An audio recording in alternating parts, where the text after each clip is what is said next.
Ahora que vinimos a ver este tema, que creo que es el más apremiante en cuanto a la magnitud, vimos algunas cosas en el penal. Evidentemente los presos en Costa Rica tienen mucho más derechos que en El Salvador. Eso es una cuestión de cada sistema, de cada país. Pero yo le decía una curiosidad al presidente, y se lo decía también al ministro de Justicia, al ministro de Seguridad. El salario mínimo en Costa Rica es aproximadamente $700.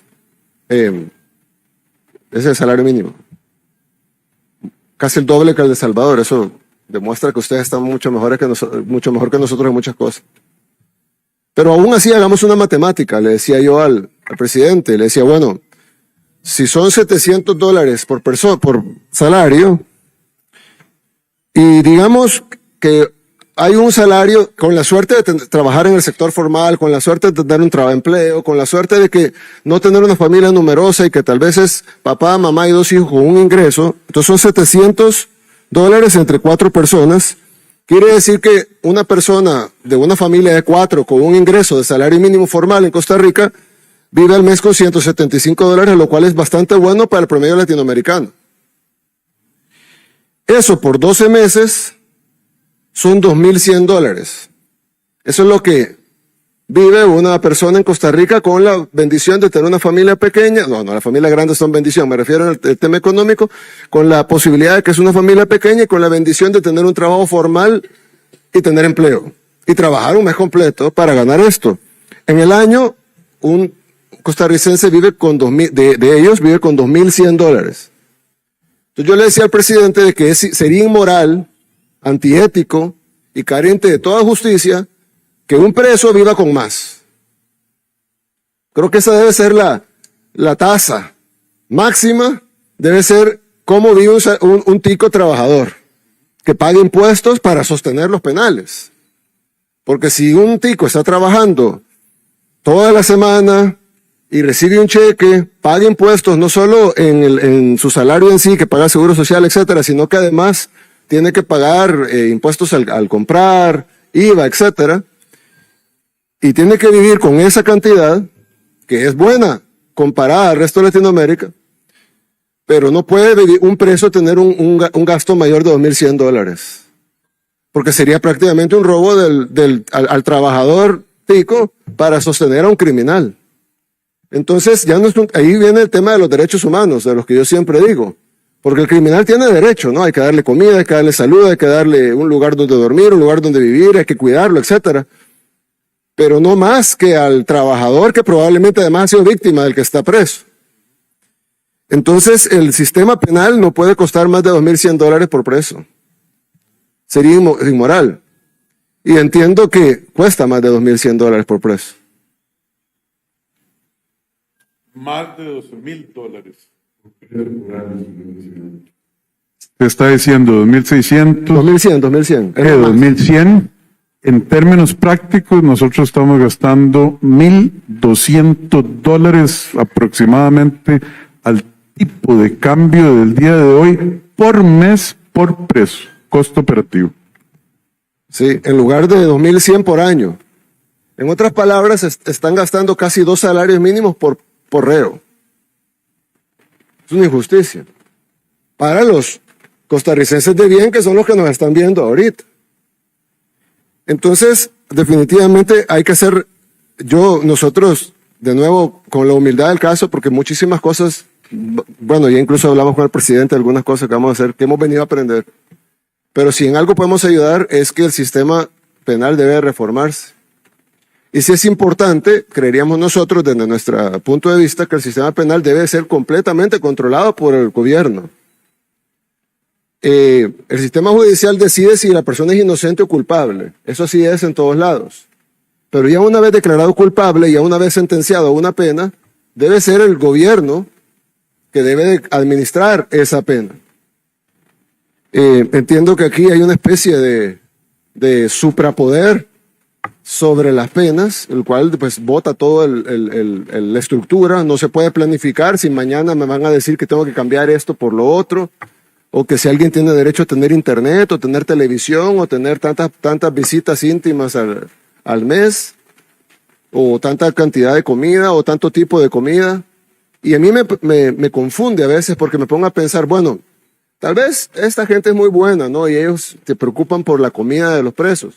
Y está bien, creo yo, que alguien tenga ese corazón y que a pesar de que sea un criminal que ha asesinado y que ha violado y que ha robado y que ha asaltado y que ha sido violento, etcétera, pero bueno, vamos a tener humanidad, ¿no? Y vamos a pensar en su comida. Pero habría que preguntarse cuántas veces esas personas se han preocupado por la comida de los costarricenses. O en mi caso, cuántas de esas personas que nos critican se preocuparon por la comida de los salvadoreños de bien, los trabajadores, los que a veces no les alcanza para poner suficiente proteína en el plato de sus hijos, o que a veces no les alcanza ni siquiera para comer, o para vivir en condiciones mínimas. Entonces, nosotros sí creemos que el control de las cárceles es vital. Incluso nosotros, antes de iniciar nuestra guerra contra las pandillas, que inició en el año 2022, ya desde el año 2019 iniciamos controlando las cárceles. Y sí sabemos que han hecho un buen trabajo en controlar las cárceles con las herramientas que les han dado, pero las herramientas no pueden ser limitadas, sobre todo en el control de algo tan básico como esto. Esto puede ser el lugar donde se ponen a los elementos de la sociedad que no deben de estar en las calles y donde se controla el 100% de su movimiento, de su actuar, de su hacer, que no puedan salir órdenes de aquí, que no puedan dar órdenes de asesinar, que no puedan coordinar rutas de narcotráfico, que no puedan mandar chips o enviar, le llamamos huilas nosotros, que son las pequeños papelitos donde escriben instrucciones y las envían. O va a ser ese lugar donde se controla, o se van a convertir en cuarteles del crimen, como eran en El Salvador, en donde hasta transmitían por YouTube sus fiestas con prostitutas, con drogas, con luces de discoteca, dentro de los centros penales, y luego las transmitían en YouTube, y cualquiera puede buscar en YouTube los videos, y ahí va a ver videos del 2012, 2011, 2013, en YouTube de El Salvador, donde están bailando ahí las prostitutas en el centro penal, tienen striptease y todo. Entonces, eso no puede ser así. Los cárceles no pueden ser los cuarteles generales del crimen, tienen que ser los lugares donde se tienen esos elementos de la sociedad que se deben de sacar. Incluso nos decían que ellos tenían el proyecto para construir una cárcel. Yo les decía que las cárceles deben de ser construidas pensando en todo eso, en que nadie se vaya a escapar, en cómo se va a controlar, dónde van a salir, cómo van a entrar, cómo van a circular, cuáles son los anillos de seguridad que se van a tener y sobre todo, ya que no todas las empresas hacen cárceles, debe de tener una forma amplia de contratación para poder hacer las cosas que se deben hacer y que salga en un presupuesto pequeño. Pero bueno, eso ya sabrán las finanzas que tiene cada país. Nosotros hicimos la cárcel más grande de toda Latinoamérica para 40,000 reclusos a un costo bajísimo, pero fue básicamente porque la diseñamos nosotros, pues. La diseñamos pensando fuera de la caja y haciendo lo que se tenía que hacer. Y bueno, no estábamos inventando la rueda, pues cuántas cárceles no han habido en los últimos 1000 años como para tomar cientos de referencias excelentes para hacer un lugar del que nadie se puede escapar y que no pueda salir una orden. Lo otro es que hay que ponderar derechos. Y yo siempre he dicho que, por ejemplo, el derecho a la visita íntima, por ejemplo. Yo creo que estamos de acuerdo que los presos deberían de tener derecho a la visita íntima. Pero si le están utilizando para enviar órdenes, entonces ¿cuál derecho se contrapone a cuál? ¿Se contrapone el derecho al reo de tener 15 visitas íntimas? ¿O se contrapone el derecho al pueblo de no estar recibiendo órdenes de ese preso de ser asesinados? ¿O de que un sicario vaya y los mate? ¿O de que vayan a cobrarle lo que les debe de la droga? ¿O que vayan a pelearse una plaza de droga, lo cual genera un tiroteo entre ellos mismos, pero que terminan matando a un niño? ¿Dónde está el derecho humano de ese niño a la vida o el derecho humano de los padres a tener a su hijo vivo? Entonces, hay que contraponer, creo yo, esa es nuestra humilde opinión, cada país es soberano de hacer lo que ellos consideren correcto, pero sí nosotros creemos que los derechos humanos son para todos, incluyendo los delincuentes, pero no todos los derechos son iguales y tampoco todos los recipientes de esos derechos son iguales. No es lo mismo la mujer que fue violada y asesinada a que debió haber sido protegida de no ser violada y asesinada, al derecho del violador y asesino. Es decir, a mí no me cabe en la cabeza, probablemente a alguien, a un estudioso de las cosas paradójicas, pudiera decir de que es más importante o es igual el derecho del violador y el asesino que el derecho de la violada y asesinada. Para mí no, para mí el derecho de proteger y evitar que esa mujer está por sobre el derecho de él de violar y asesinar, que no tiene ningún derecho de hacerlo. Y el Estado debe aplicar todo lo que pueda para evitar que eso pase. A mí, no sé, yo creo que la mayoría de gente que nos está viendo piensa lo mismo.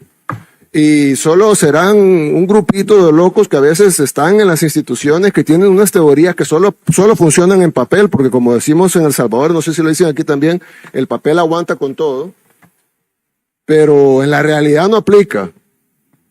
Y la realidad, pues aquí se ve, y hay que tomar acciones de acuerdo a esa realidad que se ve y que está. Yo se los dije ayer en las declaraciones a la prensa que dimos en la condecoración. Ustedes tienen una joya. Costa Rica es una joya en Latinoamérica, realmente lo es, en todo sentido, y deben de cuidarla. Y ustedes están teniendo los síntomas que El Salvador tuvo en los años 90, y están a tiempo de haber hecho lo que nosotros pudimos haber hecho en los años 90, que no fue tan duro como lo que tuvimos que hacer en el año 2022. Pero hay que hacerlo, y para hacerlo se necesita tener a todos los órganos del Estado y a todos los actores políticos y a la sociedad en sí y a los medios de comunicación, si pueden colaborar, todos al unísono a tratar de apoyar, no le quieren llamar guerra, el combate a la delincuencia, al narcotráfico, a la inseguridad, porque al final ¿quién va a ganar? Ustedes y sus familias.